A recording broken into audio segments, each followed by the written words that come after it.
मैं सबसे पहले निवेदन करता हूं पीछे बैठे हुए सभी बंधुओं से कि वो आगे आके बैठे। पीछे बैठी हुई माताओं बहनों से भी निवेदन है कि वो आगे आके बैठे।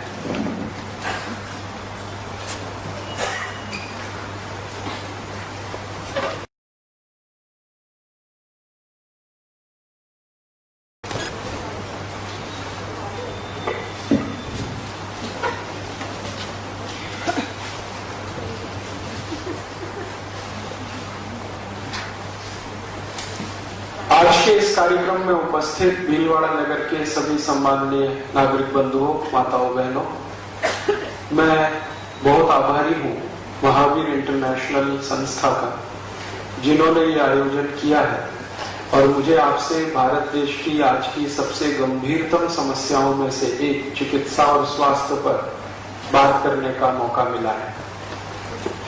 मैं इस निवेदन के साथ मेरा व्याख्यान शुरू करता हूं कि आप भरपूर प्रश्न पूछें।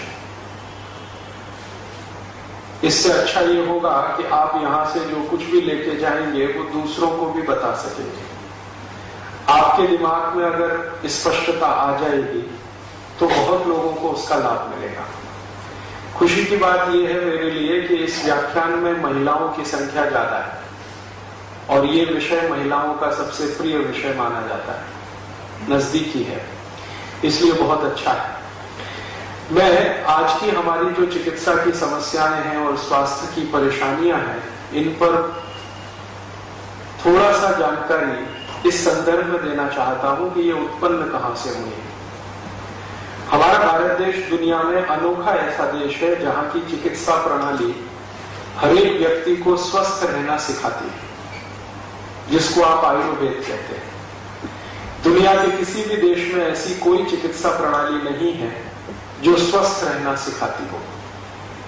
ज्यादातर चिकित्सा प्रणालियां जो दुनिया में चल रही हैं, जिनकी संख्या अभी धीरे धीरे 100 के ऊपर पहुंच गई है, एलोपैथी है, बायोकेमिक है, होम्योपैथी है, मैग्नेट थेरेपी है, ऐसी करीब 100 से ज्यादा चिकित्सा पद्धतियां दुनिया भर में चल रही हैं।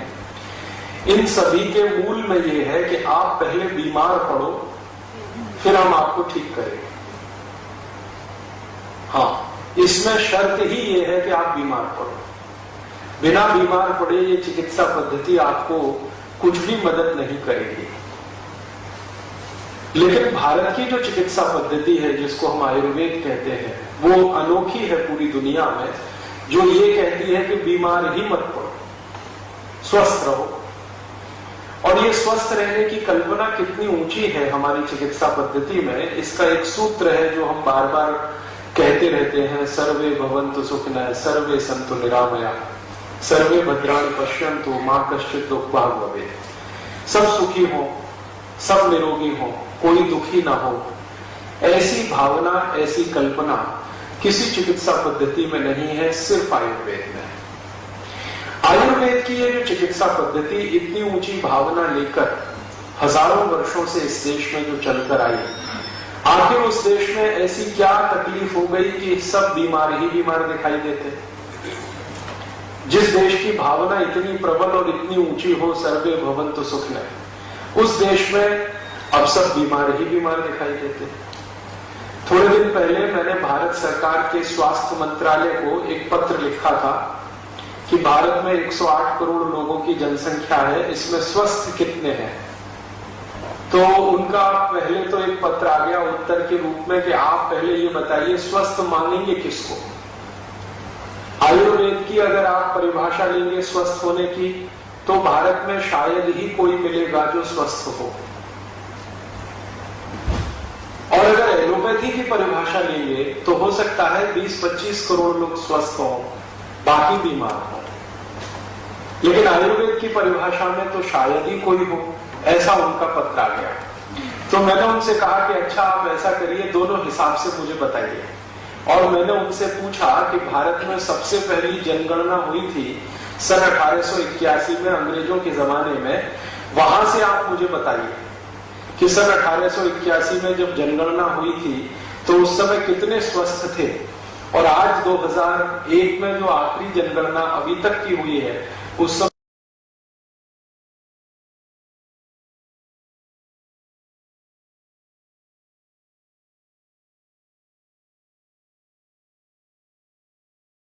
है। हमने कहा ठीक है चलेगा, मुझे कोई जल्दी नहीं है। बहुत दिन के बाद उनका एक और पत्र आ गया कि अभी आप ऐसा करिए कि संसद की पुस्तकालय में चले जाइए, लाइब्रेरी में चले जाइए, वहां पर ये सेक्शन है, वहां से आप खुद डॉक्यूमेंट्स देख के पता कर लीजिए। हमारे पास इतनी फुर्सत नहीं है कि आपके इस प्रश्न का हम उत्तर दे सकें, क्योंकि हम सब बहुत व्यस्त हैं। मैं चला गया, हमारे एक परिचित मित्र सांसद हैं, उनसे कहा कि मेरा एक पास बनवाइए, मैं लाइब्रेरी जरा देखना चाहता हूँ पार्लियामेंट की। पहले भी मैं बहुत बार गया हूँ।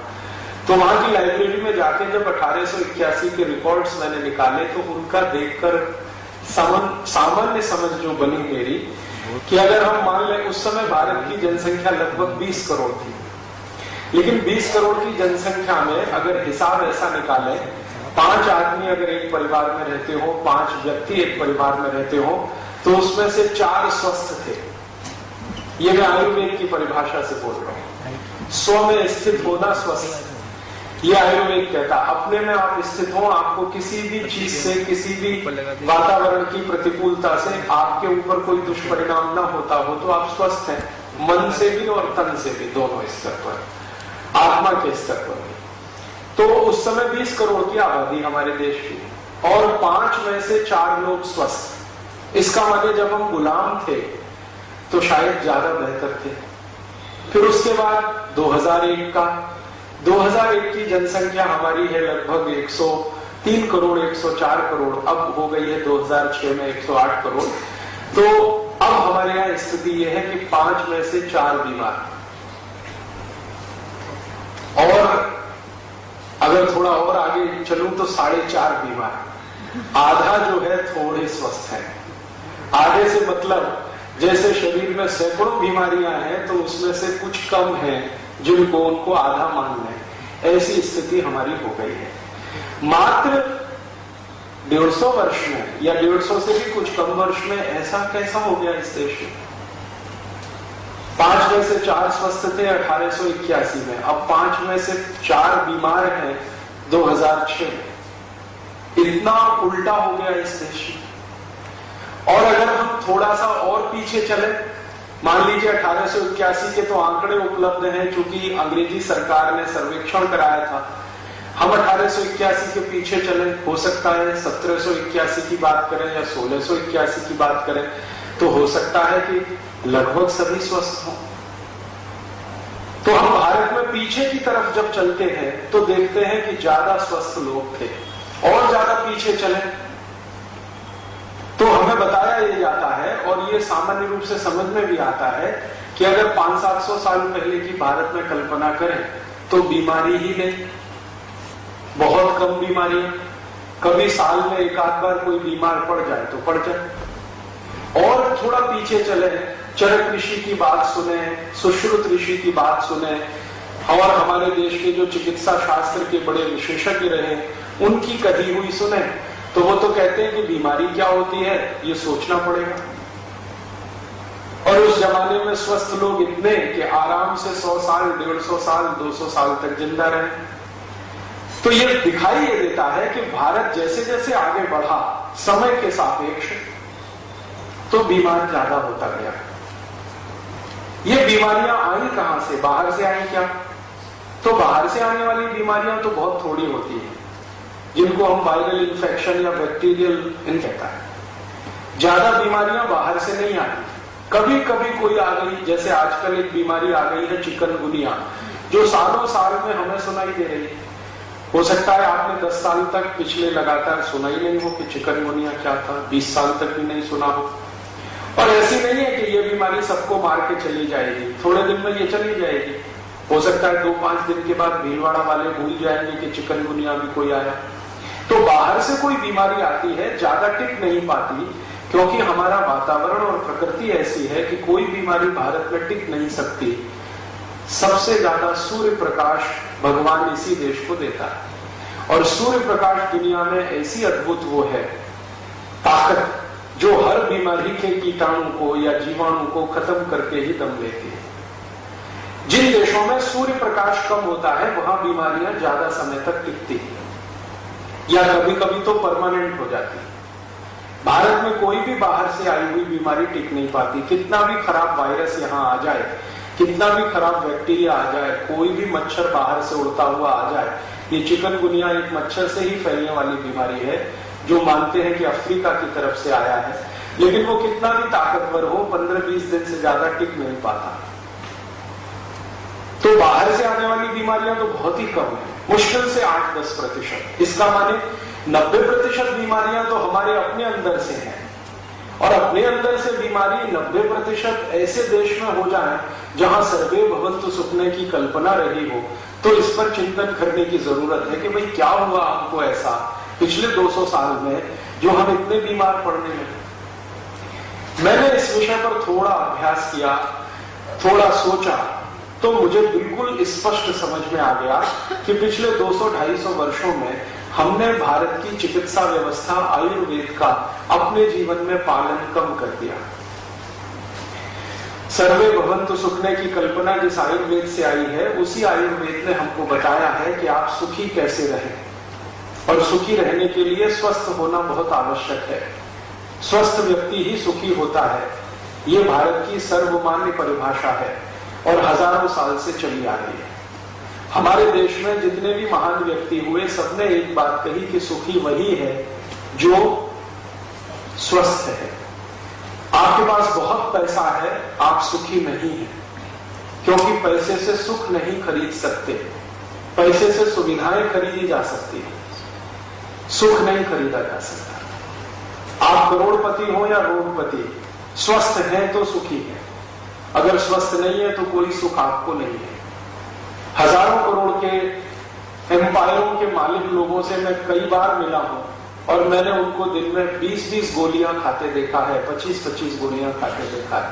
गोलियां वो ऐसे खाते हैं जैसे सब्जी खाते हैं। हाँ, कई बार तो मैंने देखा है कि सब्जियों की जगह पे गोलियां ही गोलियां खाते रहते हैं। 4 गोली सुबह खा लिया, 4 दोपहर को, 2 कैप्सूल के साथ 4 रात को, फिर अगले 1 हफ्ते में और 2-4 इंजेक्शन ठुकवा लिए। ये स्थिति उनकी है। करोड़ों करोड़ों रुपए का उनका साम्राज्य है, फिर भी कहीं किसी स्तर पर स्वस्थ नहीं। तो स्वस्थ होने के लिए हमारे यहाँ तो बहुत पहले से ये मान लिया गया कि आप स्वस्थ हैं तो सुखी हैं, और जिस देश में स्वस्थ होने के लिए शास्त्र लिखा गया हो, वहां लोग इतने बीमार पड़े, तो ये समझने की बात है कि हमसे कोई गलती हो रही है क्या, चूक हो रही है। क्योंकि शास्त्र तो हमारा कहता है कि आपको सुखी ही होना चाहिए, आनंद में ही रहना चाहिए, स्वस्थ ही रहना चाहिए। लेकिन हम अगर बीमार हैं तो कहीं कोई बड़ी गलती है। वो गलती क्या है? वो गलती समझने के लिए पिछले कई वर्षों से मैं कुछ दस्तावेज पढ़ता रहा, तो मुझे समझ में आया कि हमसे एक सबसे बड़ी गलती ये हो रही है कि हम जिस देश में रहते हैं उसकी जो आबो हवा है, जो जलवायु है, जो प्रकृति है, जो तासीर है, वो एक भिन्न तरह की है, और हम अपनी जीवन शैली जो बिता रहे हैं या चला रहे हैं, वो हमारी आबो हवा, तासीर और प्रकृति के बिल्कुल विपरीत है। हमको पिछले 400-500 वर्षों से हमको एक बीमारी लग गई है, और वो बीमारी ये लग गई है कि यूरोप और अमेरिका की नकल करना, विदेशों की नकल करना। और जब से भारतवासियों ने विदेश जाना शुरू किया है, तब से ये बीमारी और बढ़ी है। यहां से लोग पढ़ाई लिखाई के लिए विदेश जाते हैं, धन कमाने के लिए विदेश जाते हैं, नौकरी पेशा करने के लिए विदेश जाते हैं, और वहां से लौट के आते हैं तो सब दिमाग में खुराफाते लेके आते हैं, और वो उल्टा उल्टा सबको सिखाते हैं और बताते हैं। हमारे मन पर उनका कुछ असर ज्यादा होता है, क्योंकि वो फॉरेन रिटर्न। हाँ, हम उनको ज्यादा विद्वान मानते हैं जो विदेश पलट होते हैं, बाहर से लौट के आए हैं तो कुछ ज्यादा विद्वता लेके आए हैं, लेकिन वो मूर्खों के मूर्ख सिद्ध होते हैं जब हम हमारी जीवन शैली, आबो हवा और तासीर के हिसाब से उनका विश्लेषण करें। तो हमारे ऊपर बहुत ज्यादा असर हो गया है यूरोप और अमेरिका का, और इतना हो गया है कि सवेरे से शाम तक के जीवन में हम ऐसी बहुत सारी चीजें खा पी रहे हैं या उपयोग कर रहे हैं जो हमारी प्रकृति को बिल्कुल मेल नहीं खाती हैं, हमारी तासीर के उल्टी हैं, हमारी आबो हवा के विपरीत है। हमारी आबो हवा क्या है और यूरोप और अमेरिका की आबो हवा क्या है, उनकी तासीर क्या है, हमारी तासीर क्या है, उनकी प्रकृति क्या है, हमारी प्रकृति क्या है, जरा इसको 2 मिनट समझें। हमारा देश दुनिया में सबसे ज्यादा मशहूर है एक बात के लिए कि भारत में सभी तरह की जलवायु है, पूरी दुनिया में मशहूर है। आपको सुनकर आश्चर्य होगा, दुनिया में आज तक कुल 16 जलवायु तय की गई है या खोजी गई है। जैसे गर्मी है, सर्दी है, बरसात है, गर्मी और सर्दी के बीच का एक मौसम है, सर्दी और बरसात और सर्दी के बीच का एक मौसम है। इस तरह की 16 तरह के मौसम या 16 तरह की जलवायु आज तक पूरी दुनिया में खोजी गई है। और ये बड़ी गर्व की बात है कि भारत में ये सब की सब एक साथ उपलब्ध है। आप चाहें तो दुनिया की सभी जलवायु इस देश में आपको मिलेगी देखने को। कैसी जलवायु आप चाहें देखना, आप अगर कल्पना करें कि हमको अफ्रीका की जलवायु देखनी है तो ज्यादा दूर मत जाइए, यहीं राजस्थान के जैसलमेर जिले में चले जाइए, अफ्रीका के सारे रेगिस्तानी इलाके की जलवायु आपको जैसलमेर और उसके आसपास दिखाई दे जाएगी। फिर आप कहेंगे जी हमको तो दक्षिणी अमेरिका वाली Brazil, Mexico, Chile, Costa Rica, Colombia की जलवायु देखनी है, तो भी बहुत दूर जाने की जरूरत नहीं पड़ेगी। दक्षिण भारत में कर्नाटक में कुछ एक इलाका है जिसको पहाड़ी इलाका कहते हैं, कुर्ग के आसपास का, वहां चले जाइए तो ब्राजील, मैक्सिको, चिली, कोस्टारिका की जलवायु आपको वहां मिल जाएगी। फिर आपको ऐसा लगता हो कि दुनिया के बहुत अधिक समुद्र से घिरे हुए देशों की जलवायु भारत में देखनी है तो बहुत दूर मत जाइए, 2500-3000 हजार किलोमीटर पर केरल है, केरल को देख लीजिए तो समुद्र के आसपास की जलवायु दिखाई दे रही है। फिर आपको अगर ऐसी जलवायु देखनी हो डेनमार्क की, स्वीडन की, जहां बर्फ जमी रहती है सड़कों पर, तो ज्यादा दूर मत जाइए, जम्मू कश्मीर चले जाइए, हिमाचल प्रदेश चले जाइए, उत्तरांचल चले जाइए, आपको वो वहां दिखाई दे जाएगा। फिर आपको ऐसी जलवायु देखनी है जो एकदम सूखी, जहां की हवा में थोड़ी भी नमी ना हो, ऐसी जलवायु देखनी हो तो बहुत दूर मत जाइए, यहाँ चुरू में चले जाइए, राजस्थान में चुरू और सीकर में, तो आपको सूखी जलवायु दिखाई देगी जहां की हवा में शायद ही नमी होती हो, कभी कभी आ जाए नमी तो बड़ी बात मानी जाती है। आपको अगर कीचड़ प्रधान जलवायु देखनी हो, जहां जैसे ऑस्ट्रेलिया, न्यूजीलैंड है ना, वहां बहुत कीचड़ है, तो ऐसी कोई जलवायु आपको देखनी हो तो बहुत दूर जाने की जरूरत नहीं है, भारत के हर शहर में उपलब्ध है। हाँ, जरूरत नहीं कहीं दूर जाने की, क्योंकि नालियों की सफाई ही नहीं होती है, तो वो हर जगह उपलब्ध है। आपको जो देखना हो वो यहां सब है भारत। और बहुत दिन से भारत के बारे में मैं ये सोचता रहा कि ये चक्कर क्या है, दुनिया में 16 तरह के क्लाइमेट जोन्स माने जाते हैं, वो सबके सब भारत में हैं, तो शायद भगवान की कोई कृपा है। दुनिया के जो दूसरे बड़े देश जिनको हम अमेरिका कहें, Germany, France, Sweden, Switzerland, Denmark, Norway, किसी भी देश में 2 से ज्यादा क्लाइमेट जोन नहीं है। 23 देश हैं यूरोप के जो बहुत नजदीक नजदीक बसे हुए हैं, वहां तो 2 ही क्लाइमेट जोन है, एक ठंड है और एक भयंकर ठंड है, इसके अलावा तीसरी कोई चीज नहीं है। अफ्रीका में चले जाइए तो 2 ही क्लाइमेट जोन है, एक गर्मी है और एक भयंकर गर्मी है। अगर आप लैटिन अमेरिका में जाएं, ब्राजील और मैक्सिको में, तो वहां 2 ही मौसम है, एक बरसात है और एक भयंकर बरसात है। कुछ कुछ देश तो ऐसे हैं जहां 8 महीने पानी बरसता ही रहता है। भारत में भी गोवा में चले जाइए, 8 महीने पानी बरसता रहता है। तो हर देश के बारे में जब ये कहा जाता है भौगोलिक स्तर पर कि ये देश का क्लाइमेट जोन ऐसा, ये देश का क्लाइमेट जोन ऐसा, भारत के बारे में ये कहा जाता है कि सब क्लाइमेट जोन इस देश में है। इसलिए भारत के क्लाइमेट जोन को परिभाषित करने के लिए एक शब्द है समशीतोष्ण। यहां सब कुछ सम है, विषम कुछ भी नहीं है, असम कुछ भी नहीं है, सब सम है, बराबर है। गर्मी आएगी तो बराबर आएगी, बरसात आएगी तो बराबर आएगी, सर्दी आएगी तो बराबर आएगी, बसंत ऋतु आएगी तो बराबर आएगी, शिशिर ऋतु आएगी तो बराबर आएगी। यहां जो भी कुछ है वो बराबर है। तो बराबर है इसलिए दुनिया के भूगोल शास्त्रियों के बीच में या मौसम विज्ञान का अध्ययन करने वालों के बीच में भारत सबसे ऊंचा देश माना जाता है कि ये देश कुछ अद्भुत है। ये जो अद्भुत है हमारा देश, इसके पीछे का कारण क्या है? कैसे हुआ है कि भगवान ने या प्रकृति ने हमको ये सब तरह की जलवायु दी है और बराबर मात्रा में दी है? इसका सबसे बड़ा कारण है कि भारत दुनिया का अकेला देश है जहां सबसे पहले सूर्य निकलता है और सबसे अंत में सूर्य छिपता है। अर्थात इस देश को सूर्य का प्रकाश सबसे ज्यादा मिलता है। अगर आप साल के 365 दिनों को गिने तो शायद ही 3-4 दिन ऐसे जाएंगे इस देश में जब आपको सूर्य दिखाई ना दे, वरना हर दिन आपको सूर्य का प्रकाश मिलेगा, भरपूर मिलेगा। दूसरे देशों की तरफ चले, अमेरिका और यूरोप और उसके आसपास के देश, तो वो बहुत गरीब है इस मामले में कि उनको साल में मुश्किल से 15-20 दिन या बहुत अधिक तो 1 महीना सूर्य का प्रकाश मिलता है, बाकी तो सूर्य निकलता ही नहीं। निकलता है तो प्रकाश नहीं मिलता है। यूरोप में कई देश ऐसे हैं जहां का तापमान न्यूनतम 40 डिग्री ऋणात्मक होता है, -40 डिग्री सेंटीग्रेड।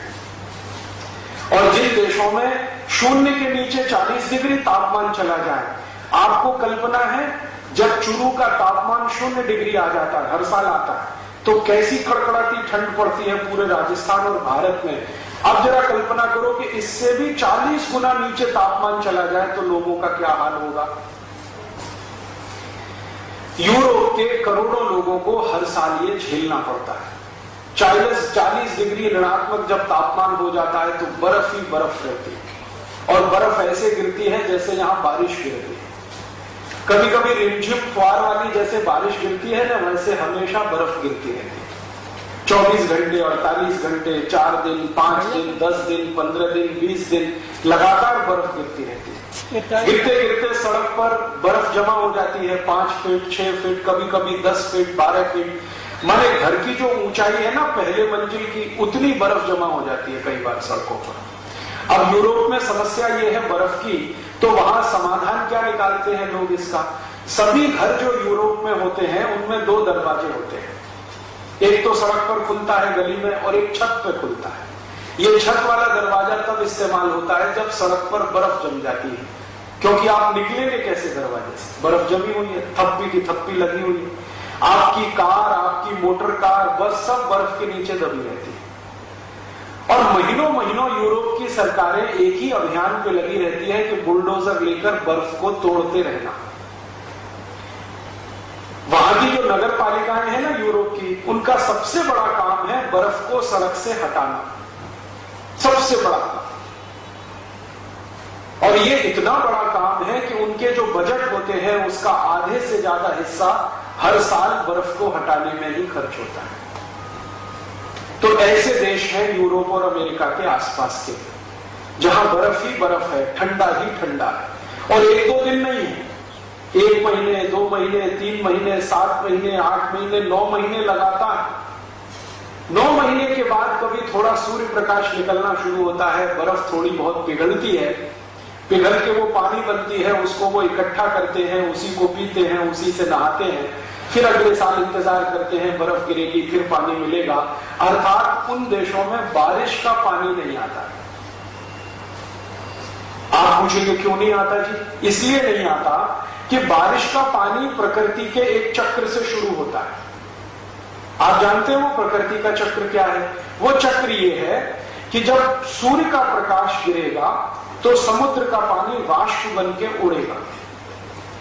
दुनिया में आप जानते हैं 3/4 पानी समुद्र का ही है, या 3/4 क्षेत्र समुद्र से ढका हुआ है। तो सूर्य का प्रकाश भरपूर ताकत से जब गिरेगा तो पानी वाष्प बनेगा, भाप बनेगा, ये उड़कर ऊपर इकट्ठा होगा। फिर ऊपर उठते उठते उठते उठते इसका कंडेंसेशन, संघनन होगा। संघनन होकर ये बादल में बदलेगा, और फिर बादल के आसपास का क्षेत्र अगर कम दबाव का हो जाए तो वो बारिश के रूप में नीचे गिरेगा। ये है प्रकृति का चक्र। अब इस प्रकृति के चक्र में हम समझें कि मुख्य भूमिका किसकी है? सूर्य की।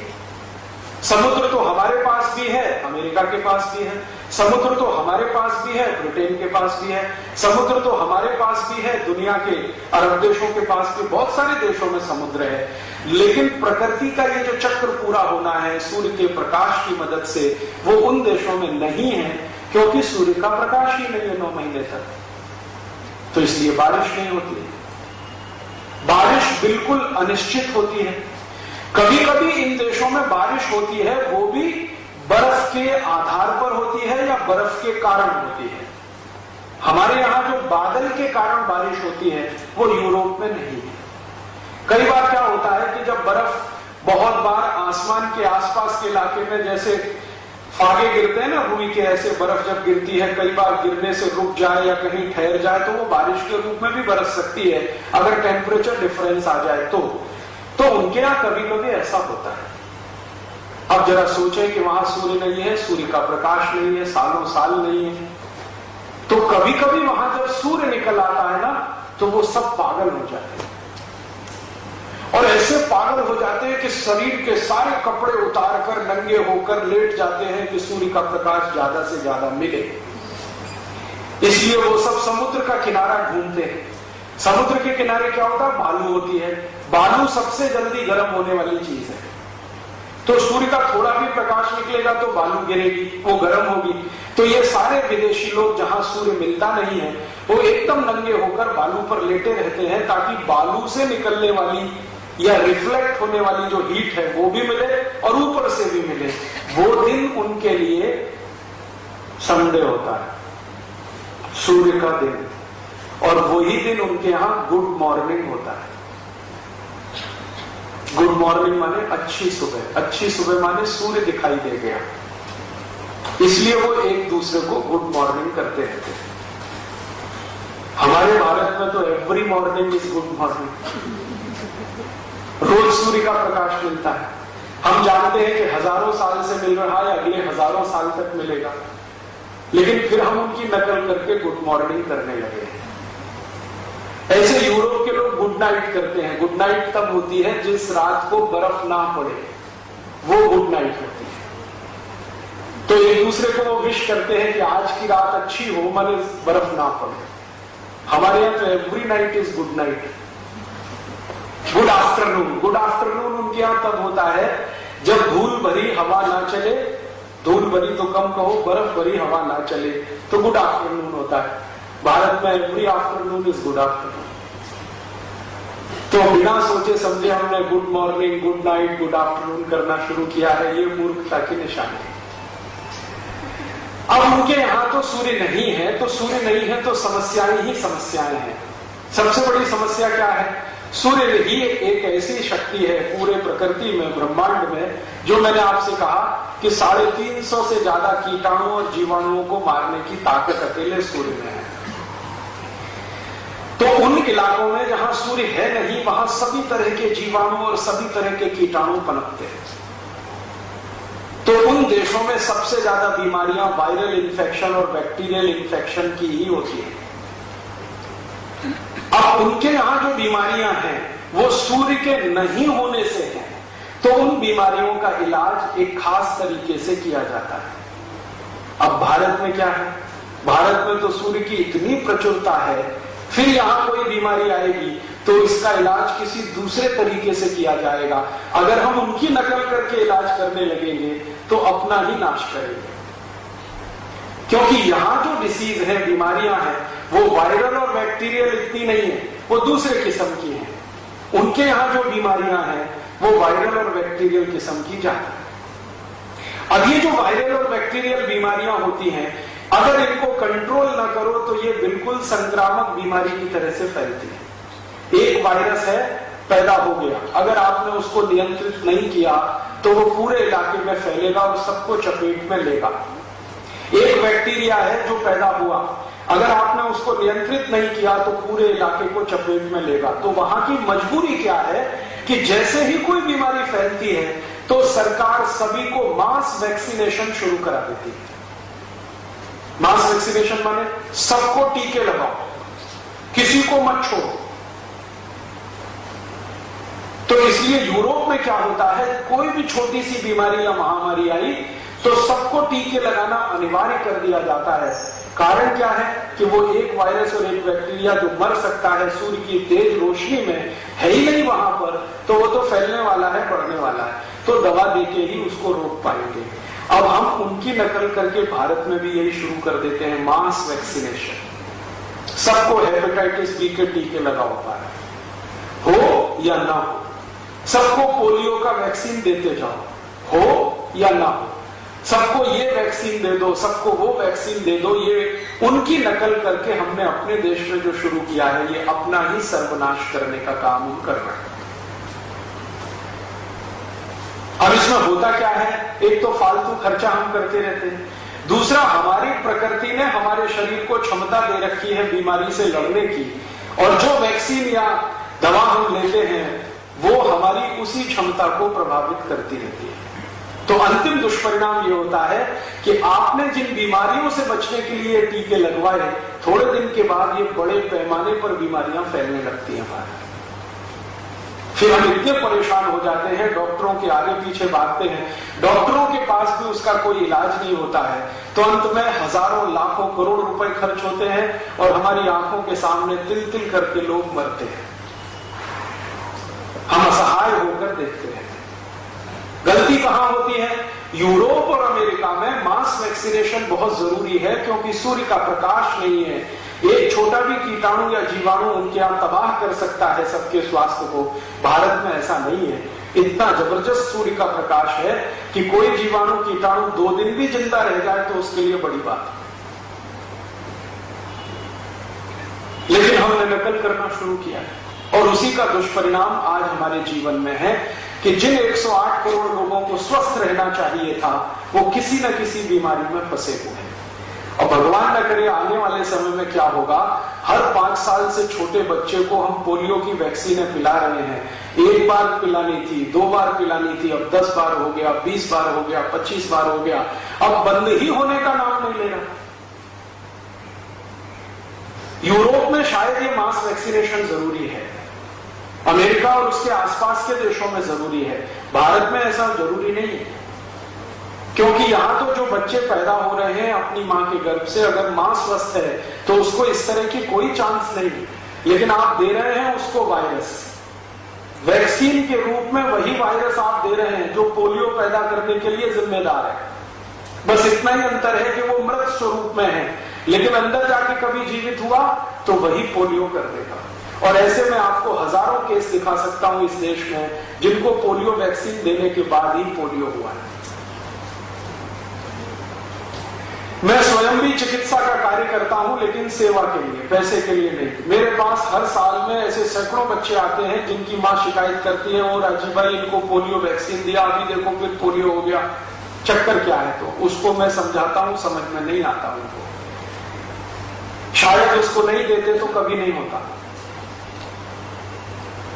कम से कम मेरी जनरेशन में जितने लोगों को मैं जानता हूं, किसी ने पोलियो वैक्सीन नहीं लिया, हम में से तो किसी को पोलियो नहीं हो गया। कारण क्या है? हमको बचाने वाला सूर्य है, हर दिन है। और गर्मियों में जब सूर्य का तापमान 50 डिग्री चला जाता है तो आप तो परेशान होते हैं गर्मी से, लेकिन वो अच्छा है, क्योंकि वो 50 डिग्री तक पहुंचकर सब जीवाणु कीटाणुओं को साफ कर देता है। हमें ऐसी कोई जरूरत नहीं है, लेकिन अंधाधुंध बिना सोचे, बिना विचारे, बिना समझे हम ये सब कर रहे हैं। उसके दुष्परिणाम में बीमारियां बढ़ रही हैं। और एक दूसरा काम हम क्या कर रहे हैं, मैंने आपसे कहा कि यूरोप में भयंकर ठंड है। भयंकर ठंड है तो प्रकृति ने उन्हें कुछ भी नहीं दिया। कारण क्या है? आप जरा थोड़ी देर ऐसी कल्पना करो कि बर्फ की मोटी मोटी परत खेत में 6-6 महीने है, 8-8 महीने खेत में बर्फ जमी हुई है। अब इसमें कुछ उगेगा, कुछ पैदा होगा खेत में? हम कितना भी बीज डालें, खेत में से घास का तिनका नहीं उगने वाला, क्योंकि घास का तिनका भी उगने के लिए सूर्य की धूप लगती है, सूर्य का प्रकाश लगता है। आपके पास कितना भी अच्छा बीज हो, कितना भी अच्छा खेत हो और कितनी भी अच्छी खाद हो, जो सूर्य का प्रकाश नहीं है तो बीज में से अंकुरण भी नहीं होता। तो यूरोप और अमेरिका के इलाके में खेत की मिट्टी में से कुछ पैदा नहीं होता। ये देखे उनके यहाँ 2-3 फसलें होती हैं, वो भी तब जब गर्मी आ जाती है। गर्मी तो बहुत आती नहीं है उनके यहाँ, लेकिन सूर्य थोड़ा दिखाई देता है साल में 2-3 महीने, उन्हीं दिनों में कुछ उनके यहाँ होता है। एक तो गेहूं हो जाता है कुछ देशों में, दूसरी हो जाती है मक्का, भुट्टा, और तीसरा कुछ देशों में हो जाती है कपास। चौथी कोई चीज उनके यहां ज्यादा होती नहीं, ज्यादा चीजों को वो बाहर से मंगाते हैं। अब उनके पास एक ही चीज है, गेहूं। तो क्या खाएंगे? वही गेहूं खाएंगे, बाजरी तो कल्पना नहीं कर पाएंगे। और ये गेहूं कुछ ही देशों में होता है, सब जगह नहीं होता, ये भी ध्यान रखिए। भारत में 6,32,000 गांव हैं। सरकार के आंकड़े बताते हैं कि कुछ गांव के हिस्से 2 कर दिए हैं, तो अब उनकी संख्या 8,32,000 के आसपास है। भारत के 8,32,000 गांव में कहीं भी चले जाइए, किसी भी गांव में गेहूं हो जाएगा। कहीं भी चले जाइए, किसी भी गांव में मक्की आ जाएगी, कहीं भी चले जाइए बाजरा हो जाएगा, कहीं भी चले जाइए धान हो जाएगा। राजस्थान के कुछ इलाकों को छोड़कर जहां बहुत सूखा है, बाकी बहुत सारी जगह धान हो जाएगा।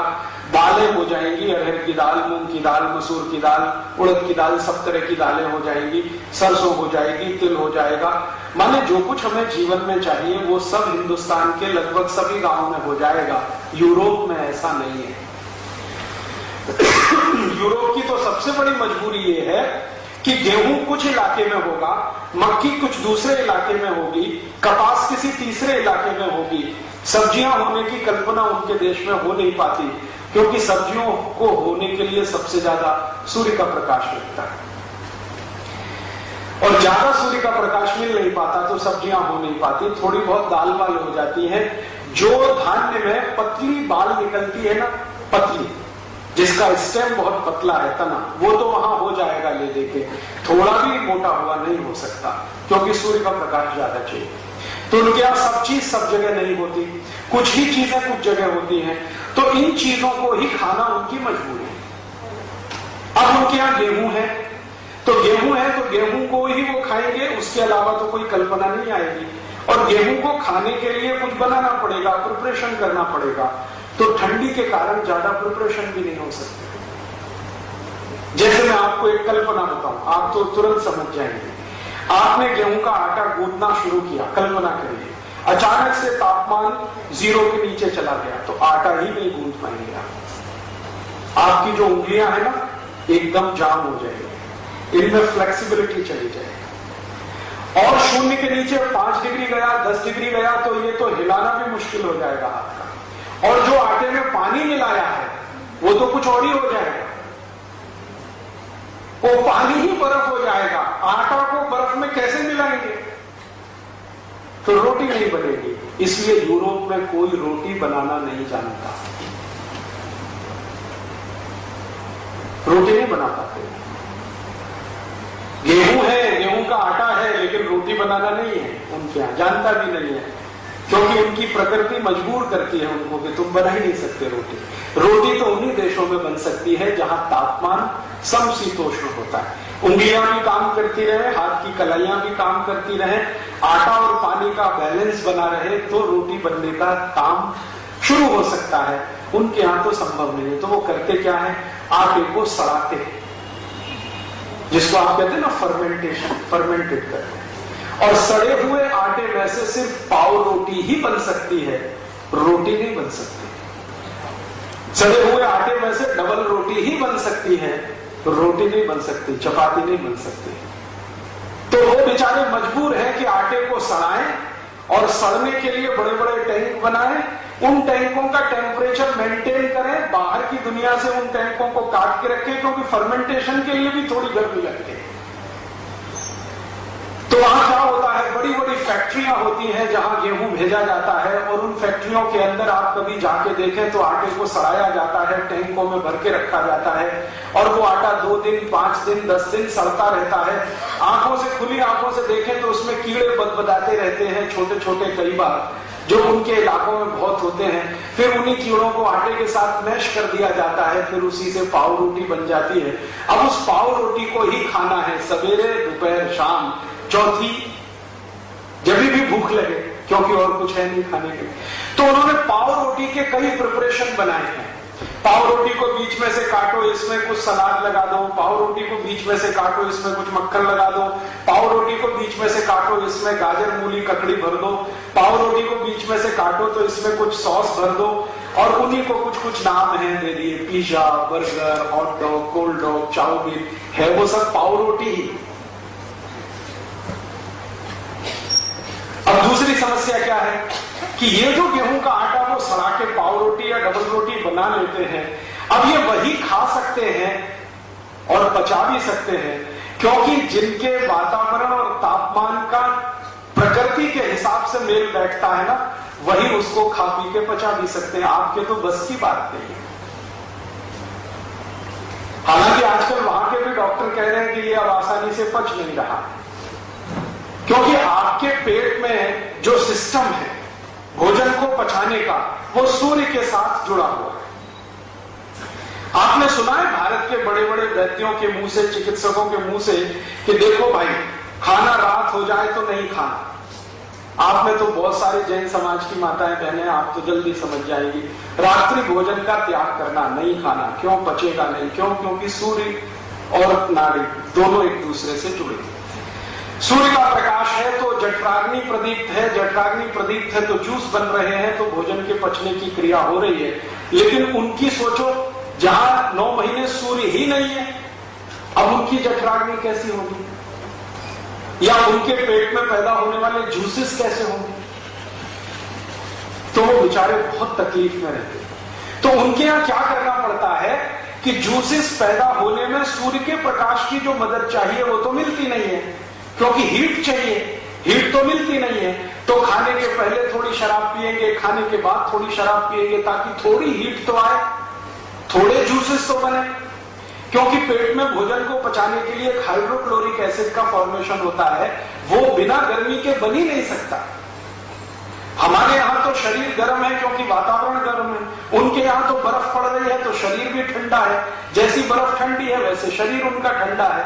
अब पेट में HCl का निर्माण नहीं हो रहा है, तो वो बेचारे कहेंगे कि भैया थोड़ी ब्रांडी पी लो पहले खाने के पहले, थोड़ी बियर पी लो, थोड़ी कॉन्यैक पी लो। कॉन्यैक एक तरह की शराब का नाम है जो यूरोप में सबसे ज्यादा पी जाती है, क्योंकि यही एक शराब है जिसको पीने के बाद थोड़ा जूस बनेगा तो आपने जो सड़े मैदे की पाव रोटी खाई है वो थोड़ी बहुत पचेगी, और अगर आप ये नहीं पी पाए तो पचना सवाल ही नहीं।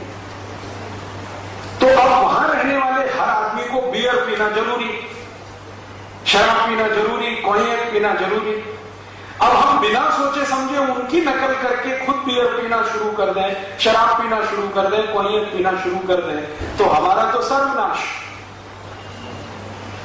क्योंकि यहां तो वैसे ही पेट में गर्मी बहुत है, क्योंकि सूर्य की गर्मी बहुत है, ऊपर से बियर पी के और गर्म करोगे तो मरना ही है यहां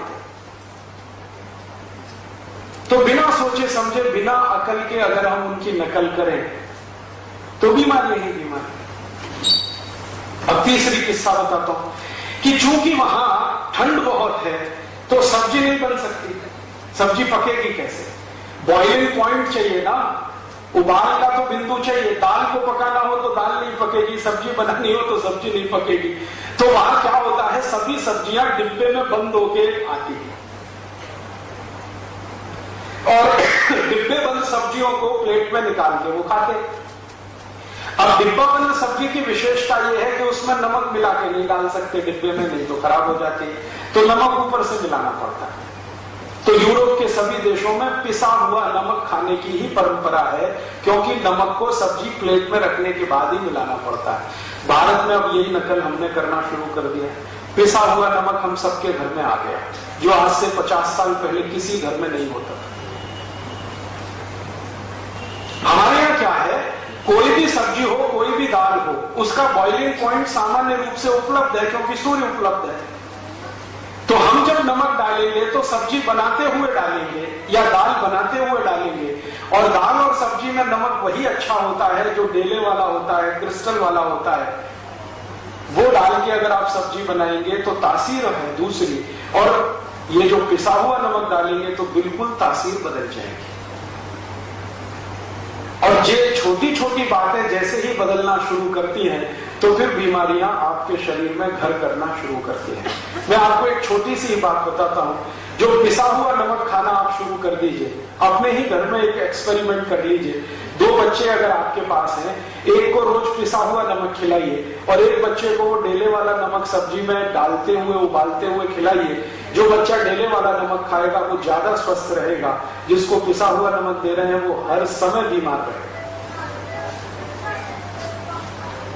कारण क्या है? आप पूछेंगे जी कारण क्या है? सब्जी को उबालते समय, दाल को उबालते समय जो नमक आपने डाला है, तो नमक भी उबल रहा है सब्जी के साथ, दाल के साथ। तो उसकी जो इंप्योरिटीज हैं, जो उसमें से शुद्धता नहीं है, अशुद्धता है, वो गर्म पानी के साथ कम होती जा रही है।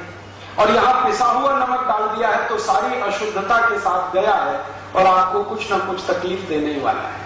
और ये तकलीफ जानते हैं क्या आती है?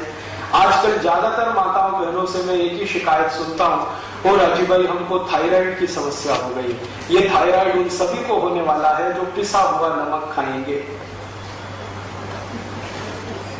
और थायराइड के दोनों ही हिस्से हैं, हाइपरथायराइडिज्म, हाइपोथायराइडिज्म, दोनों में हम फंसे हैं और हमारी करोड़ों माताओं बहनें फंसी हैं। उसका एक छोटा सा कारण है पिसा हुआ नमक। जितने दिन आप ये खाते रहेंगे, थायराइड से कभी भी बाहर निकल ही नहीं सकते, कितनी भी गोलियां खाएं, कितने भी इंजेक्शन लगाएं। लेकिन जैसे नमक बदल देंगे, बिना दवा के थायराइड ठीक हो जाएगा। मेरे पास बहुत सारे पेशेंट आए थायराइड के, ज्यादातर माताएं आती हैं क्योंकि उनको थायराइड की समस्या पुरुषों की तुलना में ज्यादा होती है, सेंसिटिविटी के कारण। तो वो आती है शिकायत लेके, क्या बताएं इतना थायराइड बढ़ा हुआ है, फिर मैं ये गोली खाती हूं तो शरीर और बढ़ रहा है, मोटापा बढ़ रहा है। और एक महिला तो एक बार मेरे पास आई थी जिनका वजन तो मुश्किल से 60 किलो था, लेकिन शरीर देखो तो लगे 100 किलो का, जैसे फुटबॉल में हवा भर दी हो। तब मैंने उनको समझाया कि आपकी समस्या क्या है। उनके समझ में आ गया। मैंने कहा बस कल से आप ऐसा करो, नमक बदल दो, पिसा हुआ नमक खत्म कर दो, डेले वाला लाओ। वो बहन जी ने शुरू किया है, अभी 8 महीने हो गए हैं, वो बराबर हो गए। 58 किलो वजन है, वैसा ही शरीर है। और वो कहती है अब मुझे थायराइड की समस्या नहीं। अब वो कहती है राजीव भाई मैंने लाखों रुपए खर्च कर दिए, 8 साल से मैं दवा खा रही हूं, इतने इंजेक्शन ले लिए, कहां मैं गई डॉक्टरों के चक्कर में, लेकिन किसी डॉक्टर ने ये नहीं बताया कि आप ये नमक पिसा हुआ मत खाओ। मैंने कहा उन्होंने नहीं बताया, उसके पीछे कारण दूसरा है। कारण ये है कि अगर आप ठीक हो जाएंगी तो डॉक्टर का धंधा कैसे चले? तो वो तो नहीं चाहेगा कि आप ठीक हो, वो नहीं बताएगा। जानता वो भी है, जो मैं बता रहा हूं वो डॉक्टर भी जानता है, बताएगा नहीं। तो ऐसे छोटे छोटे से हमारे अपने जीवन में बिना सोचे समझे किए गए नकल के काम हमको इतनी बड़ी समस्याओं में फंसा देते हैं। एक तीसरा उदाहरण देता हूं। जहां लोगों को ठंड बहुत है और रहना पड़ता है, वहां के लोगों की हड्डियां और शरीर थोड़ा कड़क होता है, उसमें लचीलापन कम होता है, फ्लेक्सिबिलिटी नहीं होती। आप थोड़े दिन एक प्रयोग करके देखते हो। आप बैठो, उसके चारों तरफ बर्फ की सिल्लियां रख लो, एक इधर एक इधर एक इधर, और बीच में बैठ जाओ, तो पीठ ऐसी अकड़ जाएगी कि उठना भी मुश्किल हो जाएगा। घुटने इतने अकड़ जाएंगे कि उठ के खड़ा होना मुश्किल हो जाएगा, और गलती से आप खड़े हो गए तो बैठना तो बिल्कुल मुश्किल हो जाएगा। अब जरा सोचो कि 4 बर्फ की सिल्ली जो मुश्किल से 0 डिग्री सेंटीग्रेड की है, हम 10 मिनट अपने चारों तरफ रख ले तो शरीर अकड़ जाता है। यूरोप के लोगों को 9-9 महीने बर्फ के चारों तरफ ही रहना पड़ता है, बिताना पड़ता है। तो शरीर के सारे जॉइंट्स उनके स्टिफ होते हैं, कड़क होते हैं, उनमें फ्लेक्सिबिलिटी नहीं होती। तो वो बेचारे क्या करें? तो ज्यादा उठ बैठ नहीं सकते, तो हर चीज वो ऐसी बनाते हैं जिसमें ज्यादा उठ बैठ नहीं करनी पड़े। जैसे उन्होंने कुर्सी बनाई बैठने के लिए, तो कुर्सी में क्या है, आधा ही बैठना पड़ता है, पूरा नहीं बैठना पड़ता, नहीं तो आलती पालती मार के बैठने को बोल दो तो उनकी जान निकल जाती है। और उन्होंने बैठने के लिए जैसी कुर्सी बनाई है, वैसी खाना खाने के लिए बनाई है, वैसी ही टॉयलेट में बनाई है, कमोड सीट, क्योंकि वो ज्यादा फ्लेक्सिबल घुटनों वाले नहीं है। अब हमने बिना सोचे समझे उनकी नकल करके अपने घर में भी डाइनिंग टेबल ले आए, हाँ, और हम भी उसी कुर्सी मेज में बैठ के खाते हैं। वो तो बेचारे मजबूर हैं इसलिए कि घुटने उनके हिलते डुलते नहीं है, इसलिए वो तो या तो खड़े खड़े खाते हैं, स्टैंडिंग पोजीशन में खाना खाते हैं, तो उन्होंने बुफे सिस्टम लाया अपने देश में, क्योंकि झुक ही नहीं सकते, स्टिफ इतना हो गया है, कमर भी कड़क है, घुटने भी कड़क है, झुके कैसे बैठे कैसे, तो खड़े खड़े खाना खा लेते हैं या लेट जाते हैं। बैठना उनके जीवन में बहुत ही कम होता है, घुटने मोड़कर तो बिल्कुल असंभव जैसा होता है, और जो हम बैठ जाते हैं ना सुखासन में आलती पालती मार के, उसकी तो वो सालों साल एक्सरसाइज करें तब भी नहीं बैठ पाते। तो उन्होंने अपनी मजबूरी के चलते अपना टॉयलेट रूम बनाया जिसमें कबोर्ड सीट लगाया, अपनी मजबूरी के चलते डाइनिंग टेबल बनाया जिसमें आधा ही बैठना पड़े, अपनी मजबूरी के चलते उन्होंने बुफे सिस्टम लाया क्योंकि खड़े होकर ही खा लें। अब हमने बिना सोचे समझे उनकी नकल कर लिया, और जिनके घुटने भी अच्छे हैं, कमर भी ठीक है, फ्लेक्सिबिलिटी है, उन्होंने अपने अपने घर के बाथरूम में कमोड लगा दिया। अब मैं पूछता हूं भाई, ये अंग्रेजी स्टाइल का कमोड आपने क्यों लगाया? कुछ सोचा है, समझा है इसके बारे में? क्योंकि वो तो बेचारे इसलिए लगाते हैं कि झुक नहीं सकते, बैठ नहीं सकते। और एक समस्या और है कि जो लोग रोज पाव रोटी खाएंगे सड़े हुए मैदे की, उनका पेट कैसा होने वाला है जरा सोचो। कब्जियत है, बहुत कॉन्स्टिपेशन है, पेट साफ ही नहीं होगा। जब पेट साफ नहीं होगा तो 2-2 घंटे तक बैठना पड़ेगा कि नहीं बैठना पड़ेगा उस टॉयलेट पॉट पे? तो 2 घंटे बैठेंगे कैसे अगर हिंदुस्तानी तरीके से बैठने लगे? क्योंकि हिंदुस्तानी तरीके के टॉयलेट पॉट पे 5 मिनट आप बैठ सकते हैं, यूरोप में तो 2-2 घंटे बैठना पड़ता है। मैंने यूरोप के कई देशों का प्रवास किया है, वहां जब मैं लोगों को देखता हूं सवेरे सवेरे जब टॉयलेट रूम में जाते हैं 2-2 घंटे तक बाहर ही नहीं आते, बैठे ही रहते हैं। फिर उनको पूछो भाई क्यों नहीं आते, तो कहते हैं न्यूज़पेपर पढ़ते रहते हैं। क्यों पढ़ते हो न्यूज़पेपर? टट्टी साफ नहीं होती, संडास नहीं होती, पेट साफ नहीं होता, इंतजार करना पड़ता है, जोर लगाना पड़ता है, कभी कभी गाना भी गाते रहते हैं, मेरे सपनों की रानी कभी आई, वो आती नहीं है। ये उनकी सबसे बड़ी समस्या है। और भारत में क्या है? भारत का खान पीन ऐसा है और सूर्य के प्रकाश से पाचन का तंत्र ऐसा है कि टॉयलेट रूम में 5 मिनट से ज्यादा बैठने की जरूरत नहीं है। बहुत दिन बाद मुझे यह समझ में आया कि यूरोप के सभी बाथरूम और टॉयलेट रूम में लाइब्रेरी क्यों बनाते हैं। उनके यहां जो लाइब्रेरी होती है ना, वो ड्राइंग रूम में नहीं होती, बेडरूम में नहीं होती, टॉयलेट रूम में होती है, क्योंकि वहीं बैठना है 2-2 घंटे, तो कुछ टाइम तो पास करना ही पड़ेगा। अब जरा आगे बढ़ता हूं, जिनको पेट साफ नहीं होता उनको क्या क्या होता है। दुनिया की 103 बीमारियां उन्हीं को होती है, क्योंकि आयुर्वेद ये कहता है कि अगर आपकी आंतें साफ नहीं है, लार्ज इंटेस्टाइन और स्मॉल इंटेस्टाइन, बड़ी और छोटी आंत साफ नहीं है, तो बीमारियों का केंद्र आपके घर में ही है। और 90% बीमारियां आपको मालूम है कब्जियत से शुरू होती हैं, कॉन्स्टिपेशन से शुरू होती है। हमारे देश में सभी बड़े चिकित्सक और वैद्य कहते हैं कि जिनका पेट साफ नहीं हुआ उनको कुछ भी बीमारी आएगी, संधिवात हो जाएगा, डायबिटीज हो जाएगी, कॉन्स्टिपेशन तो रहने वाला है, मुंह में से भयंकर बदबू आएगी, दांत आपके खराब हो जाएंगे, सांस में इतनी तेज बदबू होगी कि पड़ोसी बैठ नहीं पाएगा आपके पास, रात को नींद नहीं आएगी, भूख समय से नहीं लगेगी, भूख ठीक से नहीं लगेगी, शरीर में कमजोरी आती जाएगी। ऐसी 103 बीमारियां एक साथ आएगी। अब उनको चूंकि कॉन्स्टिपेशन बहुत है तो ये सब बीमारियां उनको होती हैं। तो अब उसका इलाज क्या करते हैं वो? जब पेट साफ नहीं होगा तो सांस की बदबू भयंकर होगी। अब उस सांस की बदबू को रोकने के लिए वो दिन भर टूथपेस्ट लगाते हैं, और टूथपेस्ट अकेले से सांस की बदबू नहीं रुकती है, तो उसके बाद माउथ फ्रेशनर स्प्रे करते रहते हैं। यूरोप में एक माउथ फ्रेशनर बिकता है, लिस्ट्रीन, बिना नागा, माने बिना एक दिन छोड़े हुए दिन में 3-3, 4-4 बार वो लिस्ट्रीन का स्प्रे करते हैं बदबू को रोकने के लिए। पेट साफ नहीं कर पाते अपना, लिस्ट्रीन स्प्रे करते रहते हैं। अब हम हिंदुस्तानी भी उनकी नकल करके लिस्ट्रीन अपने घर में ले आए और हमने स्प्रे करना शुरू कर दिया, तो अपना ही सर्वनाश। दूसरा, उनकी एक और समस्या है कि अगर पेट साफ नहीं होगा तो पसीने की भी बदबू बहुत आएगी, और पसीने में से बदबू आएगी तो उस बदबू को कंट्रोल करने के लिए वो पता है क्या करते हैं? वो डिओडोरेंट स्प्रे करते हैं, सेंट स्प्रे करते हैं, डिओडोरेंट स्प्रे करते हैं, क्योंकि पसीने से बदबू आ रही है। लेकिन वो अंदर की जो कमी है वो दूर नहीं कर पा रहे। अब हम उनकी नकल करके अपने घर में डिओडोरेंट स्प्रे करने लगे और उनकी नकल करके सेंट स्प्रे करने लगे तो हमको चर्म रोग जरूर हो जाएगा, स्किन डिसीज जरूर हो जाएगी। और आपको छोटी छोटी कुछ बातें बताता हूं। जिनको पेट साफ नहीं होता उनके बाल बहुत कड़क होते हैं।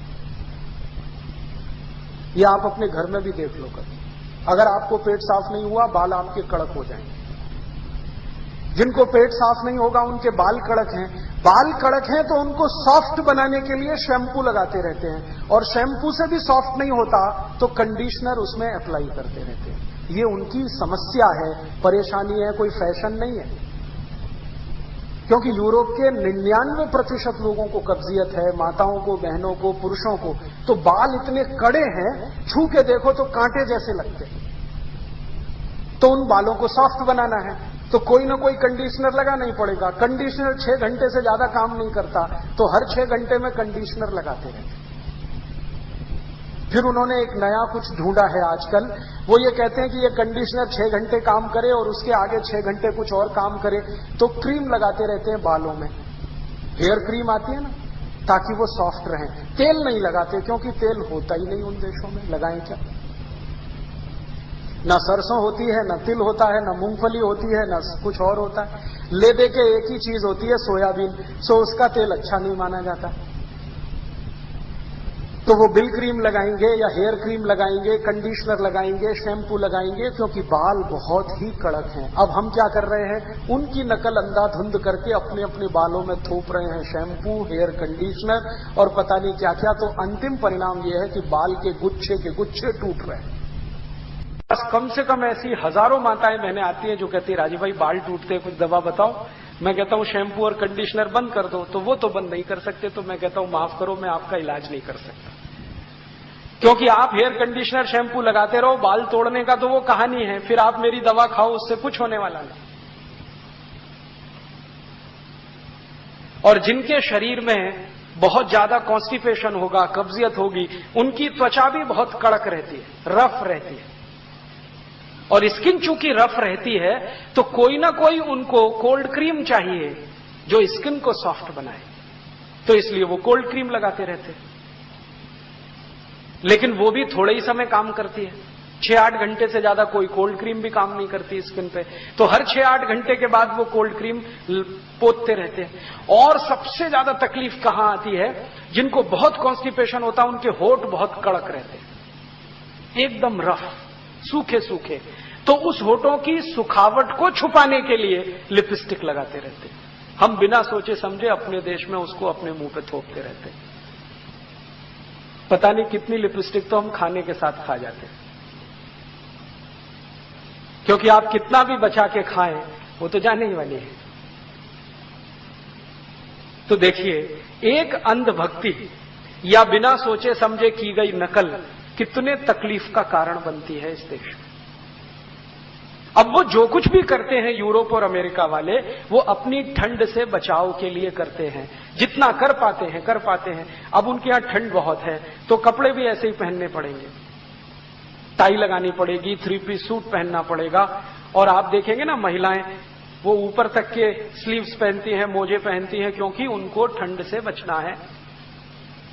अब हम भी उनकी नकल करके भारत में पहनना शुरू कर दें। आजकल ये नकल दिल्ली, बंबई, कलकत्ता में बहुत शुरू हुई है।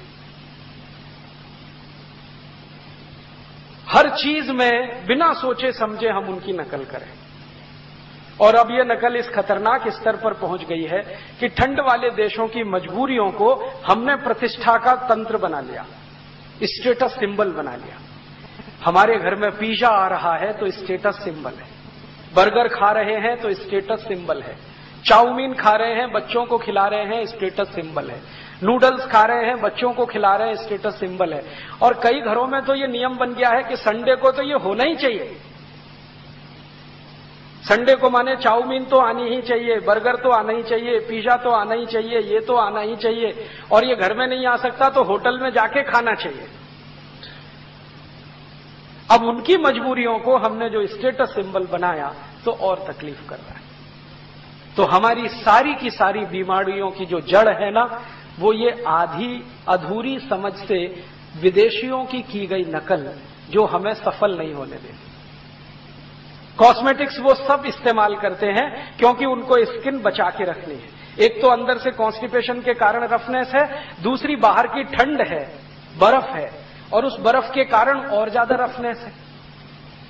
तो दोनों मिलाकर उनके यहां तो तकलीफ हो जाती है। इसलिए अपनी स्किन को बचाए रखने के लिए बार बार कुछ लोशन लगाना, बार बार कुछ कॉस्मेटिक्स यूज करना, सौंदर्य प्रसाधन, वो उनकी मजबूरी। और एक तो छोटी बातें बता दूं आपको, छोटी छोटी बातें हैं लेकिन ये काम की है।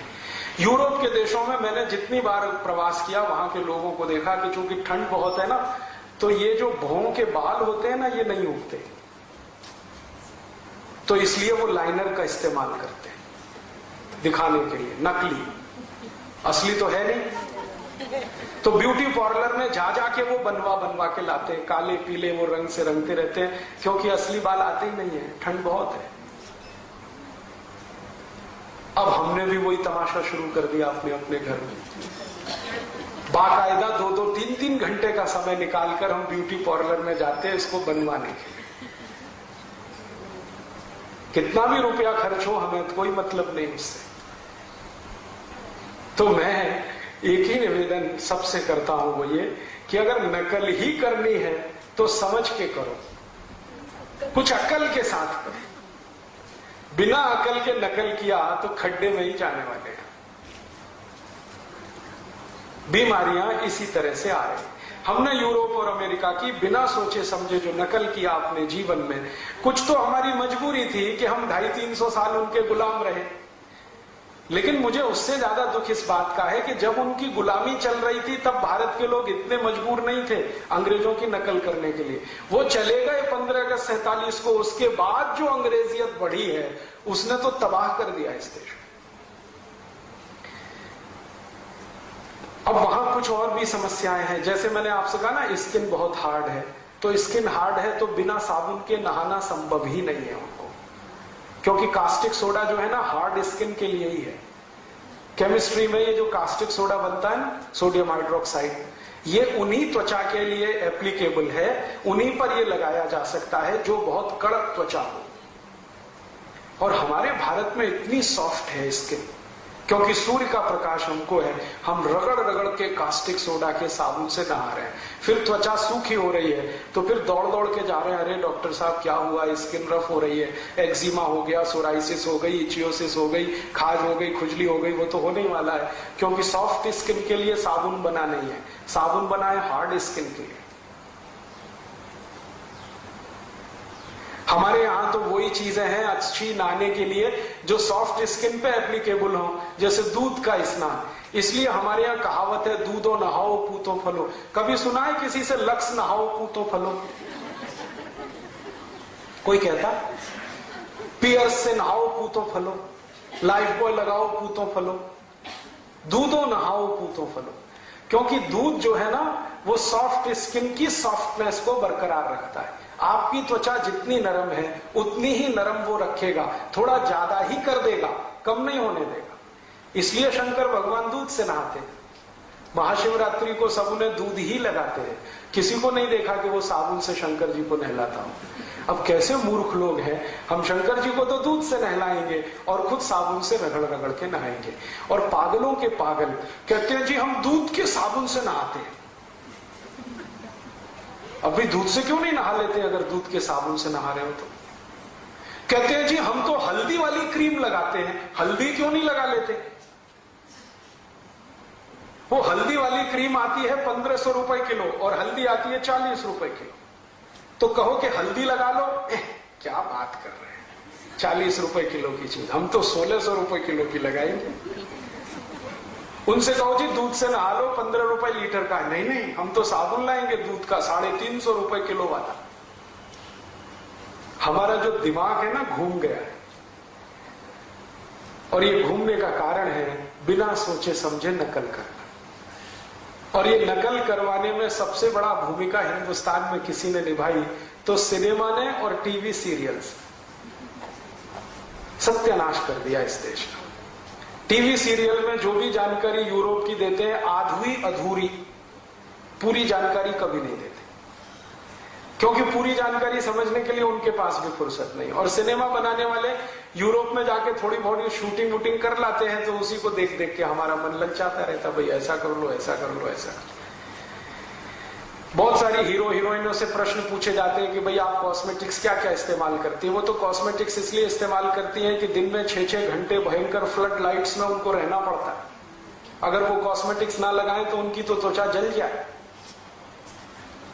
फिर उन्हीं के मूर्खतापूर्ण टिप्स ले लेके हम अपने जीवन में प्रयोग करना शुरू कर देते हैं, जबकि हमें कोई फ्लड लाइट्स में रहना नहीं पड़ता।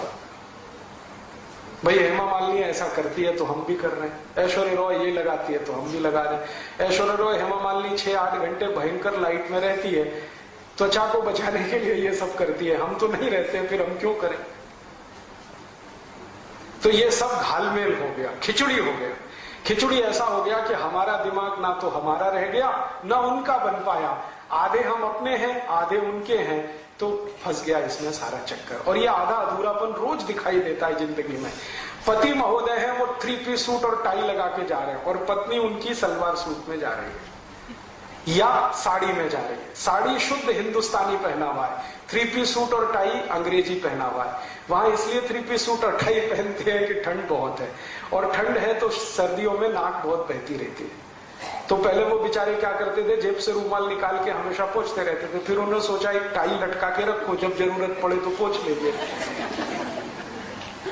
इसलिए उन्होंने अपने यहाँ टाई लाई है। अब हमारे यहाँ मूर्खों के मूर्ख जून की गर्मी में 50 डिग्री तापमान हो तो 3 पीस सूट और टाई लगा के घोड़े पे चढ़ के शादी करने जाते हैं।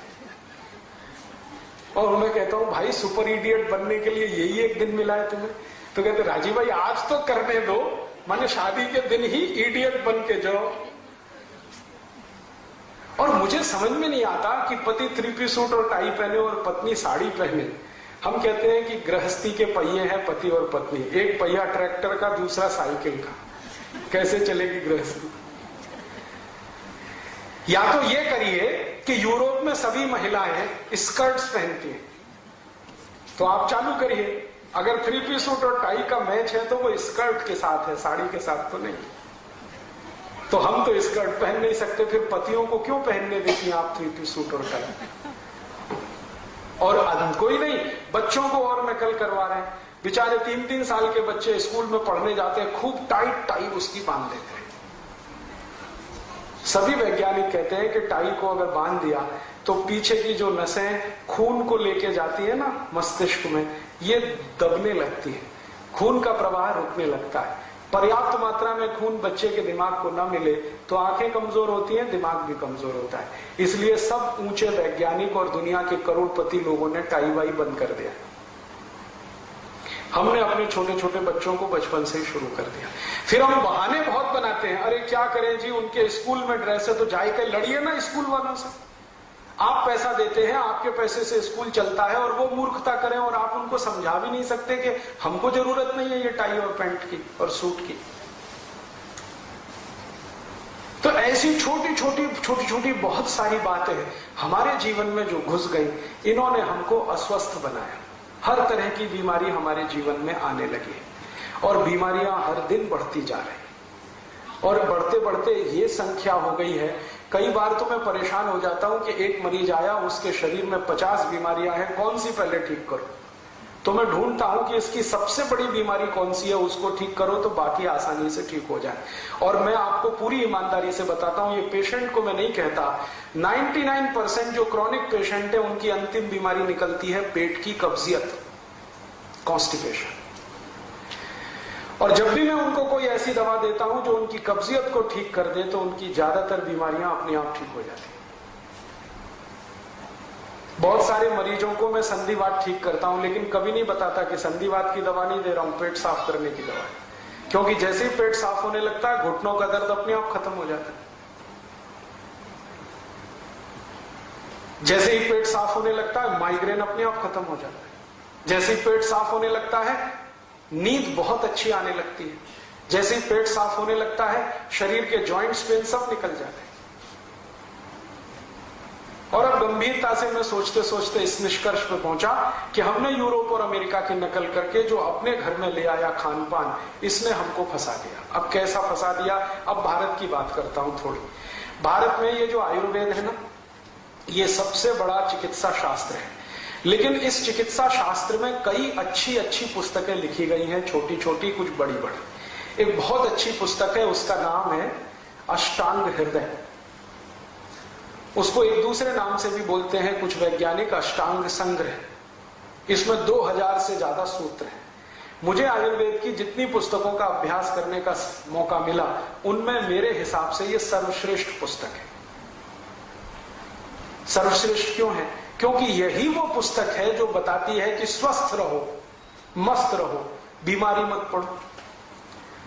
तो उसमें स्वस्थ रहने के कुछ नियम हैं और बीमार पड़ने के कुछ कारण हैं।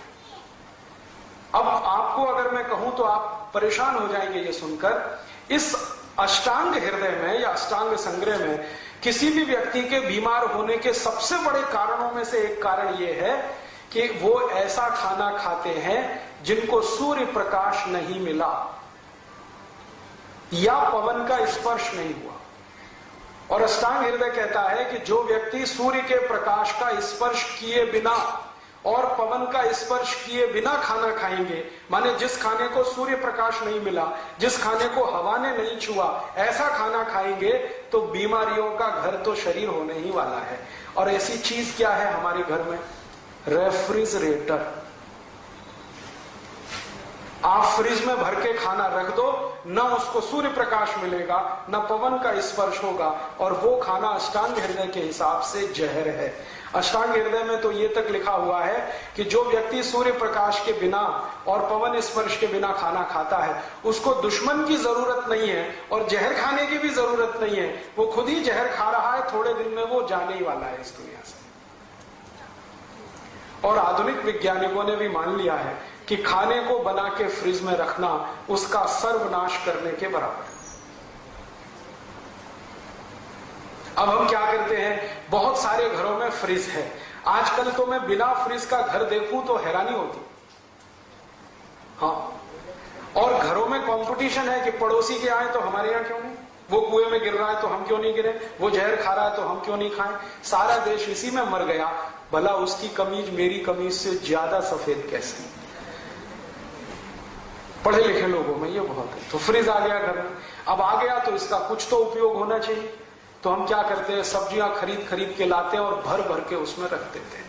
और अभी एक और सुपर इडियोसिटी करना शुरू किया है कि सब्जियों को पॉलीथिन में भर भर के फ्रिज में रख देते हैं। ये पॉलीथिन फ्रिज से भी ज्यादा खराब है। अब होता क्या है, सब्जियों के बारे में आयुर्वेद का सिद्धांत यह है कि पेड़ से टूटने के 48 मिनट के बाद उसको पका के खा लीजिए। यह नियम है आयुर्वेद का। पेड़ से टूटने के 45-48 मिनट के बाद, मान लो 1 घंटे के बाद आप उसको पका के खा लीजिए, तब तो है ठीक। और जो आपने सवेरे की सब्जी शाम को खाई, शाम की अगले सवेरे को खाई और 2-2 दिन रख के खाई, तो वो जहर है। अब हम क्या कर रहे हैं, सब्जियां यहां ताजी मिलती हैं भीलवाड़ा, हाँ, सवेरे भी शाम को भी। मैं देखता हूं झोला भर भर के 3-4 दिन की इकट्ठी ले आते, 8-8 दिन की ले आते और फ्रिज में भर के पॉलीथिन में पैक करके और रख देते। तो डबल जहर। धनिया लाते हैं, पॉलीथिन में पैक करके फ्रिज में रख दिया। पुदीना लाया, पॉलीथिन में पैक करके रख दिया। भिंडी लाई, पॉलीथिन में पैक करके रख दिया। क्या तर्क है उसके पीछे कि इनमें नमी बनी रहती है? आपको मालूम नहीं, फ्रिज में से 12 खतरनाक जहरीली गैस निकलती है जिनको CFCs कहते हैं, क्लोरोफ्लोरोकार्बन्स, जिनसे सारी दुनिया परेशान है। उन जहरों से मिली हुई सब्जियों को फिर आप खा रहे हैं, फिर कितना भी उबालिए उसका असर नहीं जाता। धीरे धीरे ये टॉक्सिक वेस्ट आपके शरीर में इकट्ठे होते रहते हैं। 5-7 साल में आपके घुटने दुखना, पैर की एड़ियां दुखना, कमर दुखना, कंधे दुखना, फिर माइग्रेन होना, फिर नींद नहीं आना, फिर ऐसा होना, फिर वैसा होना, ये शुरू ही शुरू रहता है। और मैं किसी को समझाऊं कि भाई अगर आपको स्वस्थ रहना है तो ये फ्रिज निकाल दो घर में, है क्या बात कर रहे हैं राजीव भाई, वो 5000 का फ्रिज रख के 50,000 खर्च करेंगे दवा पे, लेकिन उसको 5000 के फ्रिज को निकाल के फेंकेंगे नहीं, क्योंकि स्टेटस सिंबल है जी। और अब तो एक और खतरनाक काम शुरू हुआ है कि उसमें पानी भर भर के और रख देते, वो पीते और दूसरों को भी पिलाते। ये यूरोप के लोगों की सबसे बड़ी समस्या है, चिल्ड वाटर। वो ठंडा पानी पीते, परिणाम पता है, वो सवेरे 2-2 घंटे टॉयलेट में बैठे रहते। और उनका ठंडा पानी तो मजबूरी है, क्योंकि बर्फ गिर रही है तो पानी ठंडा होने वाला है। हमारी क्या मजबूरी है? कोई नहीं, हम तो ठंडा बना बना के पी रहे। कई घरों में माताओं को मैंने देखा है, आटा गूंद के फ्रिज में भर के रख देते हैं, सवेरे का शाम को, शाम का अगले दिन सवेरे, अगले दिन का तीसरे दिन, तीसरे दिन का चौथे दिन, ये चक्कर चलता ही है। और आटे के बारे में भी आयुर्वेद ये कहता है कि अगर आटे को गूंद लिया है तो 30 मिनट के अंदर उसे खत्म होना ही चाहिए, नहीं तो कीटाणु बनना, जीवाणु बनना शुरू हो जाता है उसमें। आप जैन दर्शन मानते हैं और रोज करोड़ों जीवों की हत्याएं करते हैं उसी आटे के चक्कर। वो आटा शरीर के तो काम का है ही नहीं, धर्म के भी विरुद्ध है। अब रोज जीव हत्या करते हैं, पाप चढ़ता रहता है, फिर उसको उतारने के लिए सामयिक और प्रतिक्रमण करने बैठ जाते हैं। फिर एक दिन पाप की गठरी बढ़ाते हैं, फिर सामयिक कर लेते हैं, फिर पाप की, ये तो चक्कर चलने ही वाला है।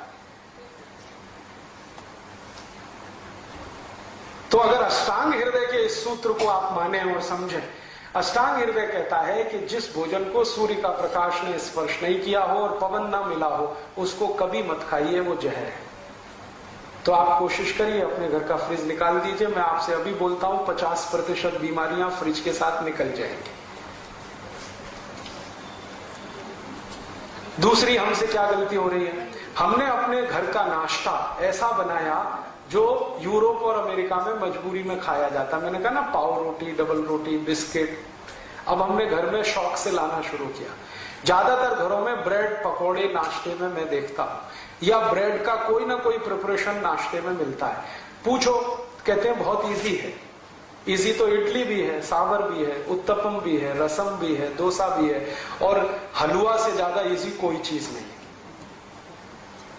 सबसे सुरक्षित, सबसे पौष्टिक हलवा के बारे में आप जानते हैं?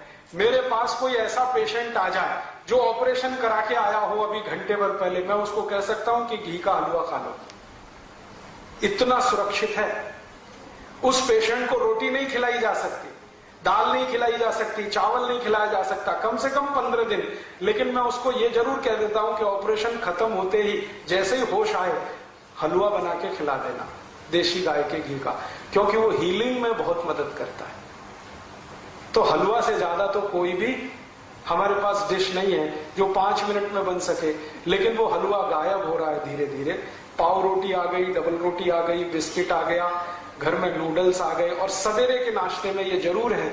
और आयुर्वेद कहता है कि सवेरे का नाश्ता ही सबसे ज्यादा मजबूत होना चाहिए, उसी में भरपेट हम पाव रोटी, डबल रोटी खिला रहे हैं। कभी कभी बच्चों का बहाना बना देते हैं, जी खाते नहीं वो, आपने खिलाने की आदत नहीं डाली तो वो खाएंगे क्यों? यहां से ही हमारी जिंदगी की गड़बड़ी शुरू हो रही है। और ये सड़े मैदे की पाव रोटी, डबल रोटी आप जितनी खाएंगे, कब्जियत उतनी ही बढ़ेगी। कब्जियत बढ़ेगी तो शरीर की बीमारियां बढ़ने वाली हैं। 103 बीमारियां होती हैं, ये ध्यान रखिए। आज मेरे पास सुविधा नहीं है, अगर एलसीडी प्रोजेक्टर होता तो मैं आपको यहां दिखाता। एलसीडी है?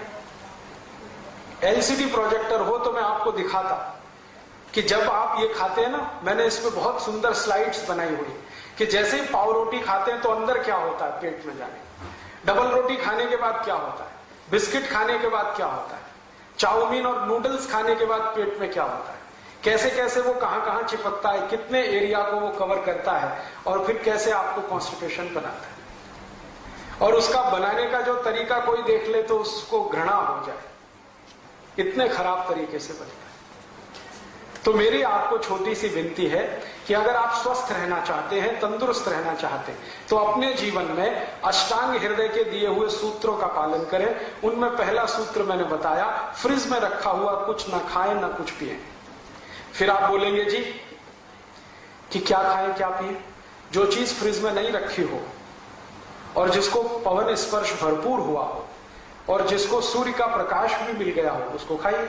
माने हर चीज ताजा बना के खाइए, फ्रिज में रखी हुई मत खाइए। फ्रिज में दूध रखना भी बंद कर दीजिए, दही भी मत रखिए, इनको बाहर ही रखिए ना। तो आपके जीवन में स्वास्थ्य अपने आप आता चला जाए। दूसरा एक नियम है, आयुर्वेद का नियम है, अष्टांग हृदय का भी वो नियम है, और सभी ऋषि ऐसा बोलकर गए हैं कि जो जिंदगी स्वस्थ रखनी है तो ठंडा पानी मत पीजिए। पानी गर्म करके पीजिए, कम से कम उतना गर्म हो जितना गर्म आपका शरीर है,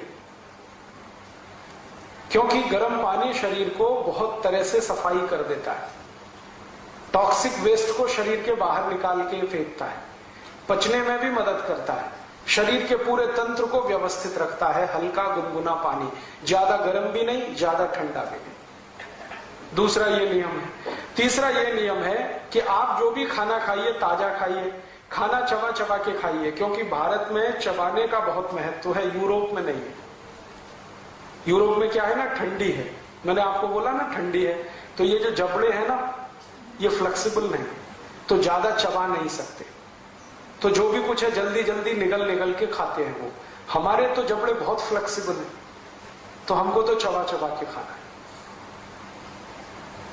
और यूरोप में एक और मुश्किल है कि उनके जो मसूड़े हैं ना बहुत कड़े हैं, और कड़े मसूड़ों को साफ करना वो ब्रश से ही संभव है, हार्ड है बहुत, तो वो ब्रश करते हैं। आप मत उनकी नकल करिए, आपके मसूड़े तो बहुत सॉफ्ट है, इतने सॉफ्ट हैं कि थोड़ा भी ब्रश आड़ा तिरछा चल गया तो खून ही खून निकलेगा।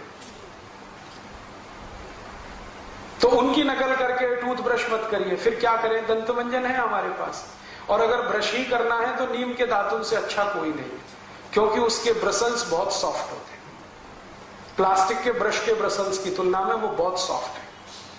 तो दातुन करना शुरू कर दीजिए, दंतमंजन करिए तो दांत अच्छे रहेंगे, मसूड़े भी अच्छे रहेंगे। पानी कभी भी ठंडा मत पीजिए, तो दांत सुरक्षित रहेंगे, गला भी सुरक्षित रहेगा, पेट भी अच्छा रहेगा। हमेशा गुनगुना पानी पीजिए। और आप तो अगर जैन दर्शन मानते हैं, जैन धर्म मानते हैं, तो आप जानते हैं कि ज्यादा देर रखा हुआ पानी भी मत पीजिए, क्योंकि उसमें जीव वृद्धि होती है। तो ताजा पानी बना के पीते रहे। ताजा पानी बना के माने हर समय हल्का गुनगुना करके पीते रहे।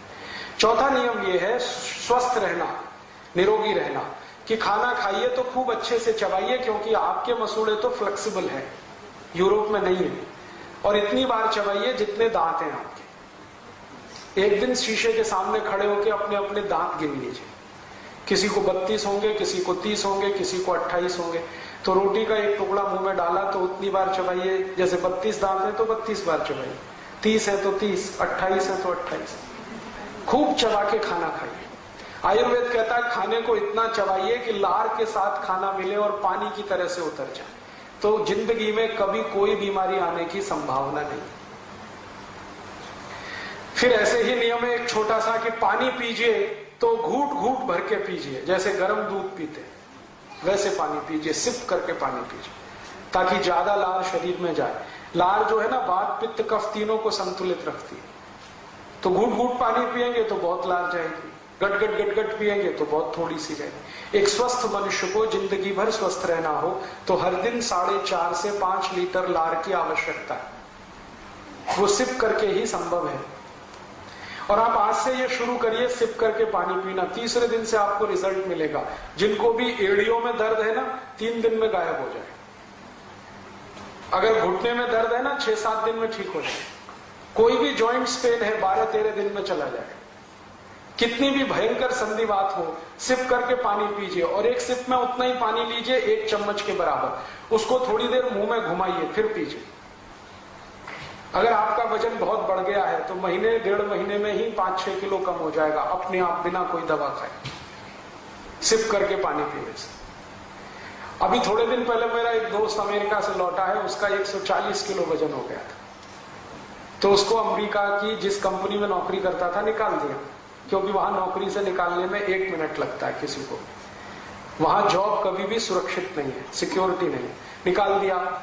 और उसको एक्सप्लेनेशन दिया कि हम आदमी को नौकरी पे रखते हैं, हाथी के बच्चे को नहीं रखते। 140 किलो का। अब वो बेचारा बहुत घूमा, ये डॉक्टर वो डॉक्टर, ये हॉस्पिटल, वजन कम हो जाए, किसी तरह से नहीं हुआ।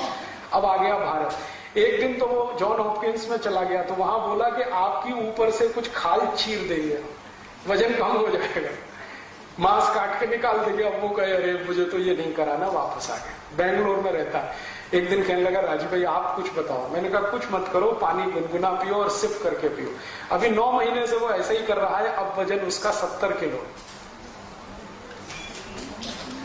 बिना कोई दवा के, बिना किसी एक्सरसाइज के, बिना किसी योग, बिना किसी प्राणायाम के। खाली सिप करके पानी पीने का ये चमत्कार है। तो आप बहुत सारी बीमारियां इसी से ठीक कर सकते हैं। आपने देखा है कुत्ता कैसे पानी पीता है? कुत्ते को सुना कभी डायबिटीज होता है? कभी नहीं होता। चिड़िया होती है ना, चिड़िया कैसे पानी पीती है? एक चोंच में एक ड्रॉप उठाएगी, फिर पिएगी, फिर थोड़ी देर रुकेगी, फिर दूसरी ड्रॉप, फिर पिएगी, फिर रुकेगी। चिड़िया को ना संधिवात होता है, ना जॉइंट्स पेन होता है, ना डायबिटीज होता है, ना कैंसर होता है, ना हाइपरटेंशन होता है, ना माइग्रेन होता है, कुछ नहीं होता। वो स्वस्थ है, मस्त है। हमको ये सब क्यों होता है? जिस भगवान ने चिड़िया बनाई है उसी ने हमको भी बनाया। जो आत्मा उसमें है वही आत्मा हम में है, जो ऑर्गन्स हमारे हैं वही ऑर्गन्स उसके हैं। बस वो खाने पीने का ध्यान रखती है। चिड़िया कभी रात को नहीं खाती, मनुष्य रात के 12-12 बजे भी खाता रहता है। चिड़िया कभी भी खाने के साथ पानी नहीं पीती। सवेरे खाना खाएगी, दोपहर को पानी पिएगी। पानी के साथ कभी खाना नहीं खाती। सब जानवर इस नियम का पालन करते हैं। जो सबसे मूर्ख भैंस है वो भी इसका पालन करती है। सवेरे भरपेट खाना खाएगी भैंस और दोपहर को 11 बजे पानी पिएगी। लेकिन मनुष्य जो है ना, वो भैंस से भी गया बीता है।